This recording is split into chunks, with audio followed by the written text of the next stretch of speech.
All right, guys, how are you guys doing? So hope you're doing well. I know this we're on the downhill kind of slope for the semester, but yeah, just encourage you guys to keep pushing, keep going, keep getting your assignments in. You're doing good. And yeah, if you have any questions for me, like please shoot me an email. You guys done your iSearch papers and now working on your book reviews. If you have any questions about that, like let me know. So today we're going to talk about early adulthood.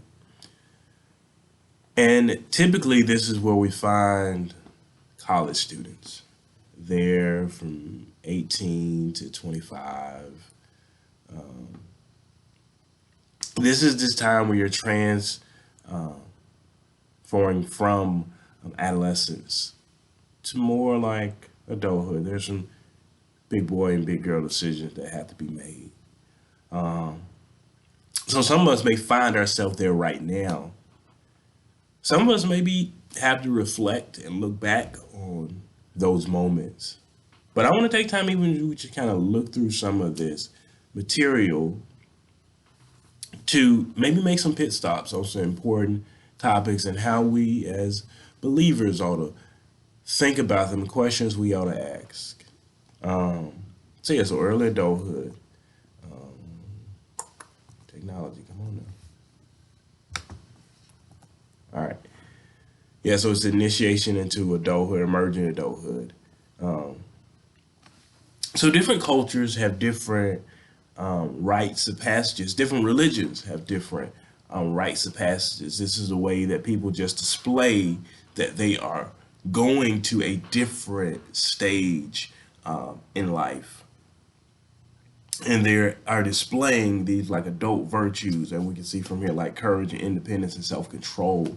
One of the things we may be most familiar with maybe is confirmation in the Catholic Church or Episcopal Church, or maybe you got a bar mitzvah or a bat mitzvah, or maybe you're more social. You're sweet 16. They're moving from one place to another. There's also in Hispanic culture, a quinceañera. But these are all examples of these rites of passages that because maybe uh, somebody would ask you, man, what did you do for your 16th birthday? Because you're supposed to have this sweet 16. It's supposed to be your rite of passage. You're supposed to have this opportunity. So, but this is sometimes the initiation of adulthood after a person goes through bar mitzvah, bat mitzvah, or sweet 16 or quinceanera, that they're expected to become a little bit more adult-like after these rites of passages. We talk about emerging adulthood. So now we think about ascribed identity versus achieved identity. You think about the younger years as a person, you spend a lot of those years with family, friends, at school, and you hear the messages that they give you, and that is how we think about ourselves. It's an ascribed identity. It's based on what others have said, what the family has called you, what the family has named you. You're the smart one. Maybe you're the lazy one. You're the cool one. You're the funny one. This is all of this ascribed identity. This is what we've gotten and points from what mom and daddy told us, what friends told us, what school has told us. But then there's a sense of achieved identity, where one is becoming more comfortable and knowing more about themselves. There's a self awareness that's developing that's independent of family and friends. Can you imagine it? The college student, been in a small town for all these years, has had the title, you're the smart one, or you're the lazy one, or you're the athletic one. Now they go off to college, they're away from family, they're away from friends, and now it's just them, and they're in this new environment find out more about themselves, more about the people around them, and they start to get this more achieved identity because they started going to class and man, they start doing well. So they had this idea like, oh man, I am smart.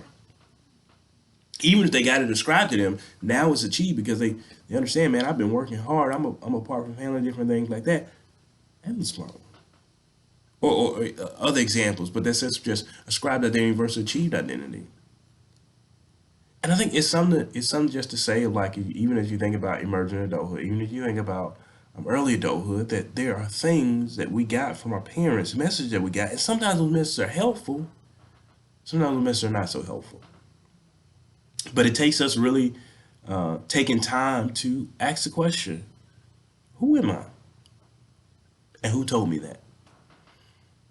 We know from as believers that we have an identity in Christ, and that impacts some things. There are some things that are ascribed to be like, hey, God has given me new life and given me forgiveness of sins. He made me a new creation. That's ascribed to it's based on what Jesus done, based on what God says about me. So I just want to keep this in mind even as we think about identity, because still, as we've come even from the little children, the childhood, now we're into adulthood, and there's still a sense of man trying to figure out this sense of identity. Who am I? So physical development. So sorry about that. Physical development. So during this time, man, physical development is great. Like the peak is reached. Now, some of these changes that we saw in childhood have slowed down now. You know, they have slowed down because we can think about even from infancy. Man, they're moving so quick. They're moving so fast for childhood. Okay, they were growing, but now we get the peak is reached. Not as much growing here. In this age range, like girls and boys are probably maxed out on their height. Um, but the physical change slow down and athletes in their prime condition. You go to the sports game and you can see that those in college ball, playing college ball, and are fit. Like they're at this point where their prime, their speed, their strength, their agility, like it's doing well at this point. It's one physical development. Organ reserve. So some of our organs we don't normally use, but even to the point they're at the peak, but there's some significant decreases in the organ reserve, like the heart, the lung, and the kidneys. It still in the prime, but there's some decreases in this because of how the body's kind of growing and developing. And so young adults are healthier now than older adults in every way.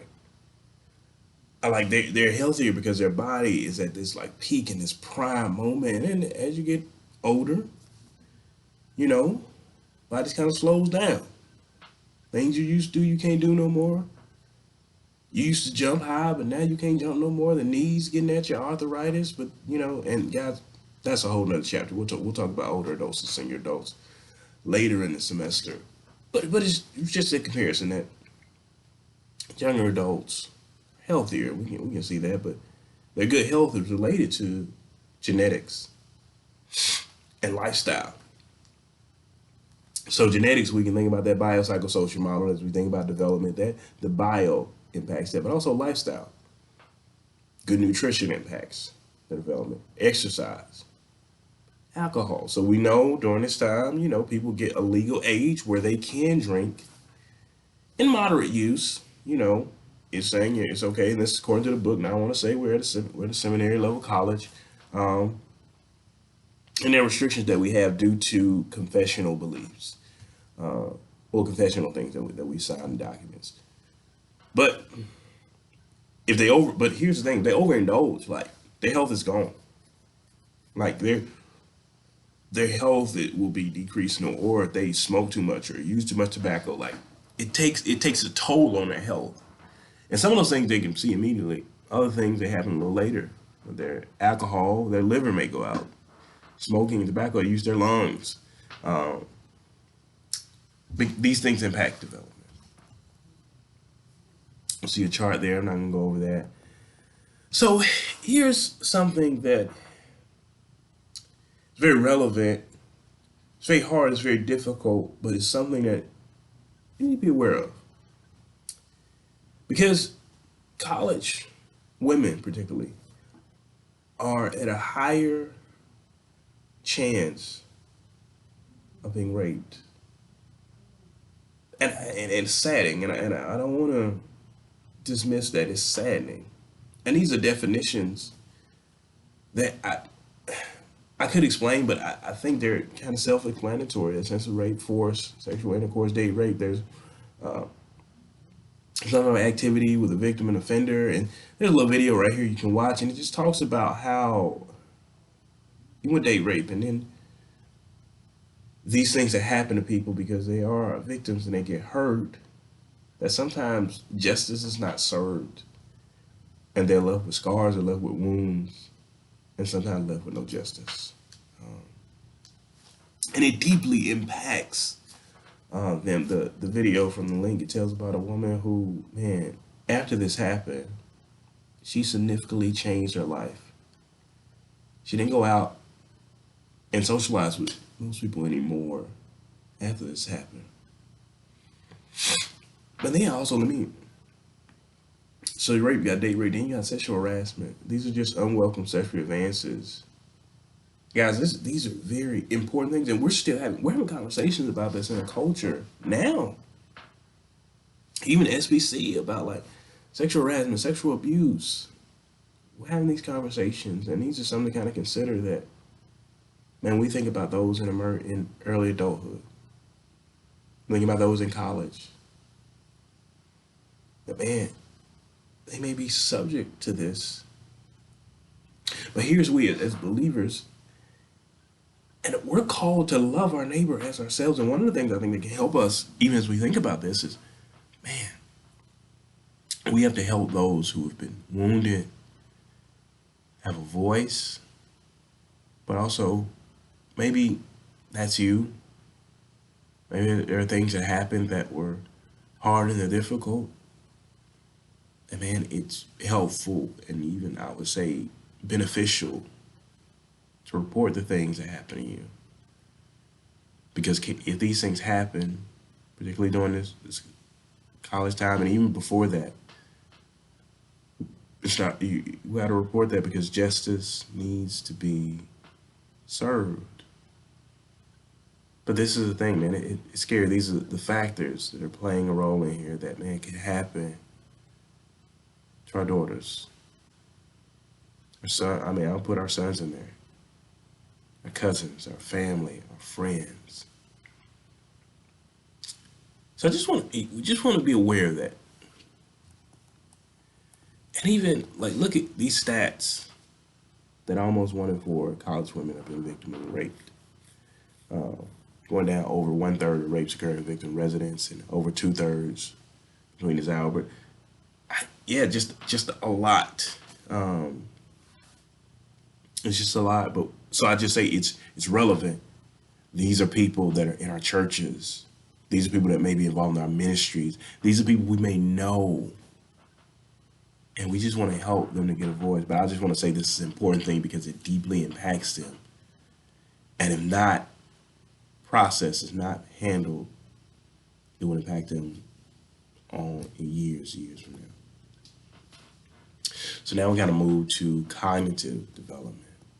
You've heard his name before. You know who he is.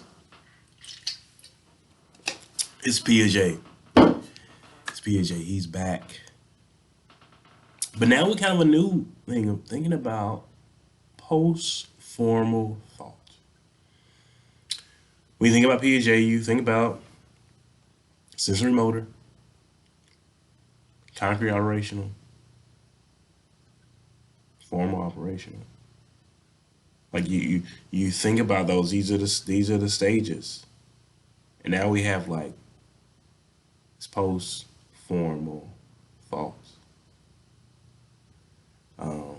He's saying, this is what people acknowledge, the relativistic like nature of problems and answers. So we're going to talk about that a little bit more. So, if you remember early in the semester, we talked about somebody named Lawrence Kohlberg and his Heinz dilemma, and how, based on what how a person responded to that, is how he would categorize them in their moral development. So right here is you're getting into early adulthood, and things are getting a little bit more tense because you're beginning to think in situations and have conversations that maybe you thought you had an answer to. Can you imagine the college student who goes into college coming from a Southern Baptist church and has been taught all his life that let's just go with this that alcohol was bad, completely bad. You just don't do it. Then he sees all his friends doing it. Then he has a professor that they talk about this in class, and he gives some pretty compelling arguments for it. Now he has his moral dilemma the next time he's offered, or even just the way he thinks about it. So going back to just these things, the three categories. So you got this stage of dualism. Things are absolutely right, things are absolutely wrong. Alcohol, absolutely right, absolutely wrong. Relativism. Anything can be right and wrong, depending on the situation. All views are equally right. Doesn't matter. It just depends on the situation. Or the last one, commitment. Because of the available evidence and my understanding of my values, I have come to my new beliefs. It's a sense of like this internalized beliefs. When you think about morality, that I have set my stance, my morals. For Christians, this looks like when we become sure about what we believe and how we believe Christians ought to act, that we have convictions that we stand on. And those convictions guide us in difficult moral situations. Not saying everything is clean cut. Not saying everything is right or wrong. Sometimes it's just like even conscience. You think about Paul talks to the Romans and he tells them about, some of y'all are not eating meat. It's Romans 14, I think. Yeah, Romans 14. And then he says, some of y'all, you know what? Y'all have these holy days. And Paul didn't come and say, hey, you who are eating meat, like y'all more holy. Or you who got these holy days, you're more holy. It's just a conscience and Christian liberty. All right. Gender and sexuality. So here, it's becoming a very important conversation inside of our culture. But also as we're thinking about it in this early adulthood, we've learned as people develop, they're becoming more familiar with their sexual identity. But now in college or this age, they're becoming a little bit more aware, confirming a little bit more how they think about themselves in terms of sexual and romantic attraction. That may be linked to genetic and physical characteristics of male and female. We're still questions, still jury's out on that. But college, a lot of time you'll see people where this is they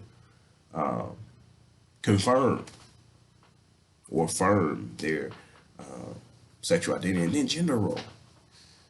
And then gender is the expected behavioral traits associated with men and women in given society. So some people would say that gender is more of a social thing and sex is more as a biological thing. Now you, as a person and also as a believer, have to think about that. Man, how do we categorize? How do we think about that? That's a whole nother class and a whole nother lecture.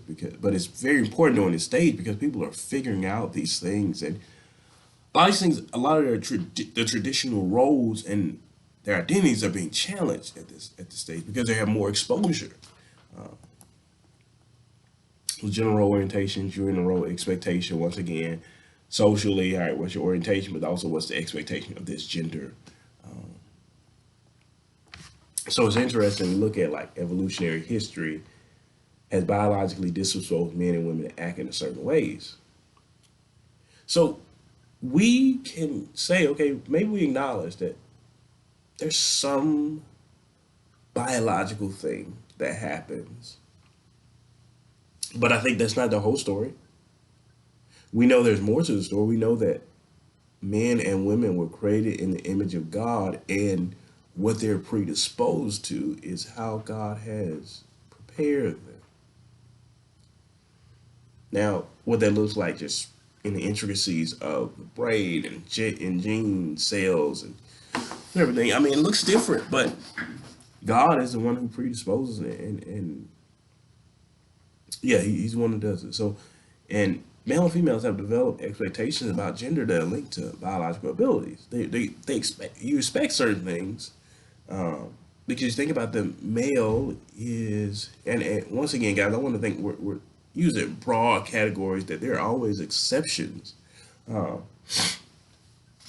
and males are seen as a stronger sex, so that means all right, they're the ones who are going to lift the heavy things, take out the trash, and girls are seen as the more the nurturer. So they're going to be the ones that are going to take care of the children and be more nurturing and caring. I think about, even as we think about those differences, I think about how Paul says in Thessalonians, he says, you know, sometimes I had to come to y'all like a father. Hmm? And he says, sometimes I have to come to you like a nurturing mother. Or even how First Peter talks about how we treat women as fine, as a weaker vessel, not in the sense of like just physically weaker, but the sense of like they're fine china that are to be treasured. But I just use it to say like, man, we have these differences that we see throughout Scripture here that we want to kind of analyze and keep this in the front of our brain as we're looking at what our textbook says, so the information is there. Androgyny refers to the ability to behave in a way appropriate to a situation regardless of one's sex. Once again, it goes back to, we think about androgyny, where some people have to take on certain roles. Let's say you're a single mother, a single father, because of the situation, you may have to take on some characteristics. Now, and I want to be careful with that. I want to be careful with that because we do know that there are vast distinction between male and women, but we also know like there are certain characteristics that are more associated with men, more associated with women, like the, once again, that being strong more associated with the men, being nurturing more associated with females. So we want to just say, man, there those characteristics can be displayed in anyone in their appropriate situations where they do. You know, with sexual behavior. So we see an increase in sexual behavior during this, you know, earlier adulthood. So we talk about STDs or STIs because man, people are becoming more active sexually. So there are things that happen, and you know, STI like HIV, and then chlamydia, but and all these other type of things. But that's the thing, and we acknowledge that yeah, we when we think about sexuality and sex, we think it's operating inside of God's design. But one of the things we understand is that man, at this time in life, there are a lot of people who are not living according to God's design, so they engage in sexual behaviors outside of marriage, and sometimes the result is an STI. So once again, we've already seen throughout all of these stages, man, this sense of self-discouragement. But in early adulthood, they're performing a more secure sense of self, but also being able to relate successfully to others. So something ought to went off in your mind. You come back to it, that sense of being, that reciprocating self. We're unique individuals made to be in a unique relationship with each other. See that? Form a sense of self, that uniqueness, but then also being able to successfully relate to each other, like fellowship. That reciprocating self, like this part of being, like this social development, is important during this stage of knowing who you are, securing identity, but also relating to others, building friendships. Um, so yeah, I'm gonna skip past that, guys. We kind of talked about that just a little bit, and yeah, I mean, basically we just look at what Gilligan's talking about. Male development is defined by separation and individuation. In a sense, like, all right, I'm separating stuff. Like I'm different.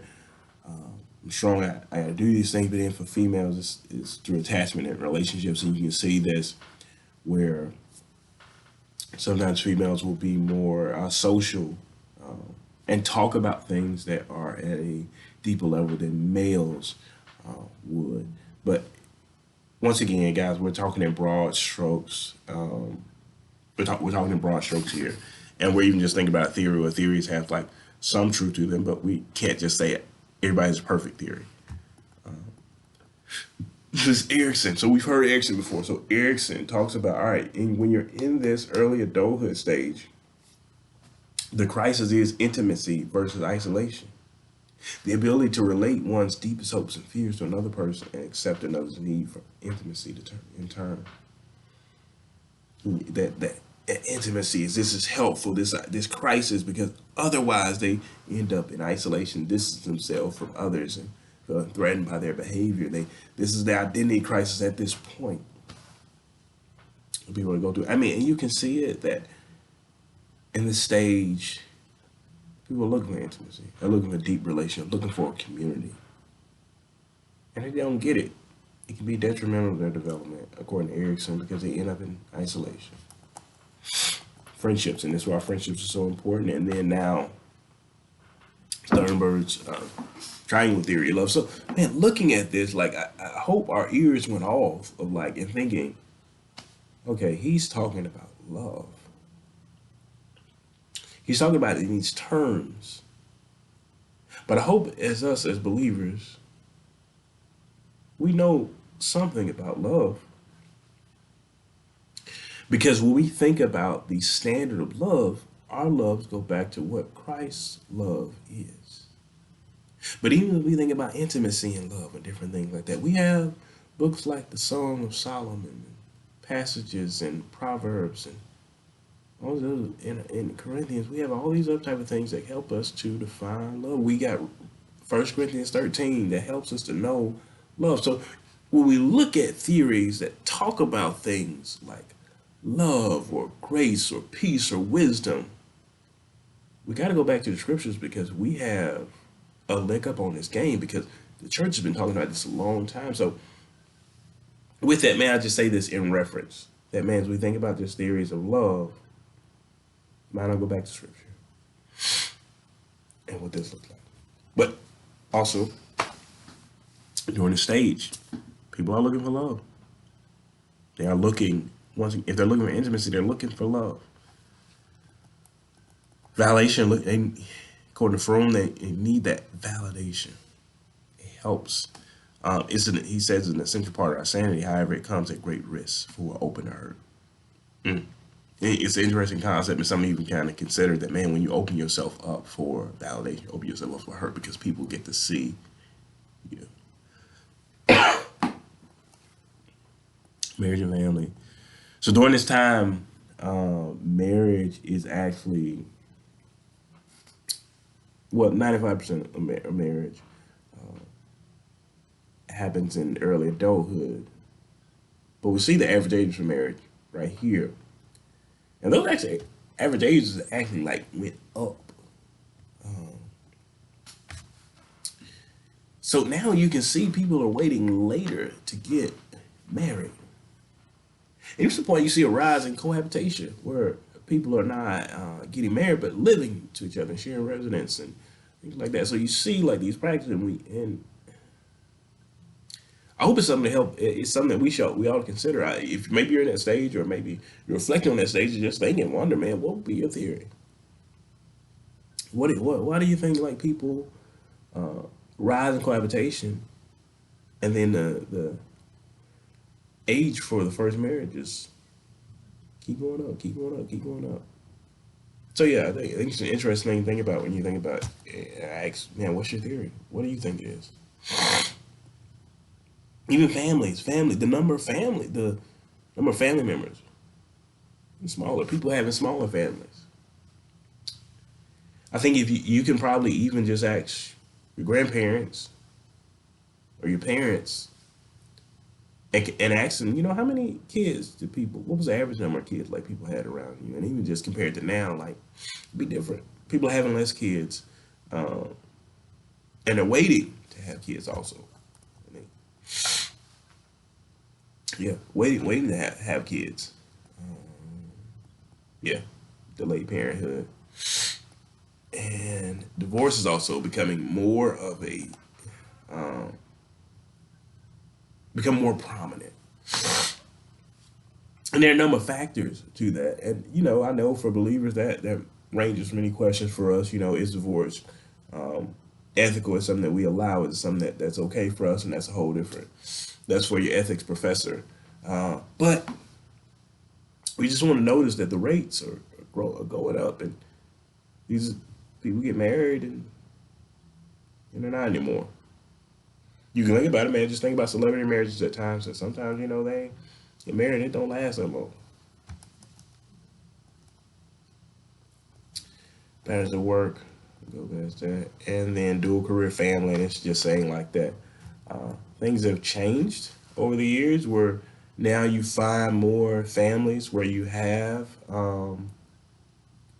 the mother and the father working. Now I know as we think about even just Christian circles, that may not be the norm for what you're saying, but we're just saying overall, like we're seeing just more of that.